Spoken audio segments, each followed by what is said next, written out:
ሄሎ ሃይ እንዴት ናችሁ? ዛሬ በድጋሚ በሌላ ስራ ወይም በሌላ ቪዲዮ ተገናኝተናል። ዛሬ ማቀርብላችሁ ሲምፕልና ቀላል ሰላጣ ነው።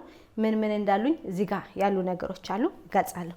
እዚህ ጋር ኦሊቭ ኦይል አለኝ፣ እዚህ ጋር ፓስሊን ፍሬሽ ቅጠል አለኝ፣ እዚህ ጋር ሽንኩርት አለኝ፣ እዚህ ጋር ጥቁር ቅመምና ጨው ትንሽ ነው። ኩከምበር ወይም ኪያር አለኝ። እዚህ ጋር የተጠቀምኩት ሽምብራ የቁርቁሩ ነው። የፍሬሽ መጠቀም ትችላላችሁ። አረሳችሁ የቁርቁሩ ስትጠቀሙ በደንብ አድርጋችሁ ጠቡ። ፍሬሽ ቲማቲም አለኝ፣ እዚህ ጋር ሎሚ አለኝ። ቀላልና ምርጥ ሰላጣ ነው። ወደ አሰራሩ እንሄዳለን።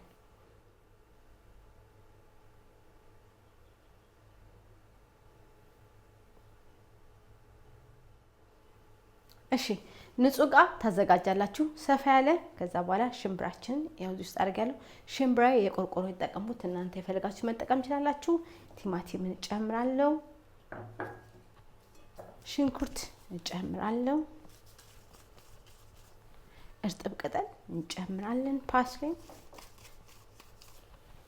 ኩከምበር ወይም ኪያር እንጨምራለን።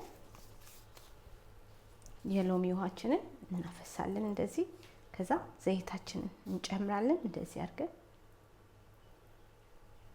ከዛ ጥቁር ቅመምና ጨው እንጨምራለን። ከዛ ይሄን ምን እናደርጋለን? በደንብ አድርገን እንደባልቃለን፣ ሚክስ እናደርጋለን ማለት ነው።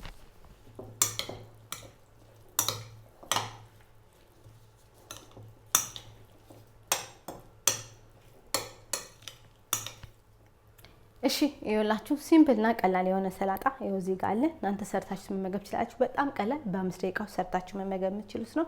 በሌላ ቪዲዮ እስከምንገናኝ ብዙዎቻችሁ ሲምፕልና ቀላል ሰላጣ ስላላችሁ የሰራውላችሁ ስሩና ተመገቡ። በሌላ ስራ እስከምንገናኝ ለዛሬ የነበረ ቻው።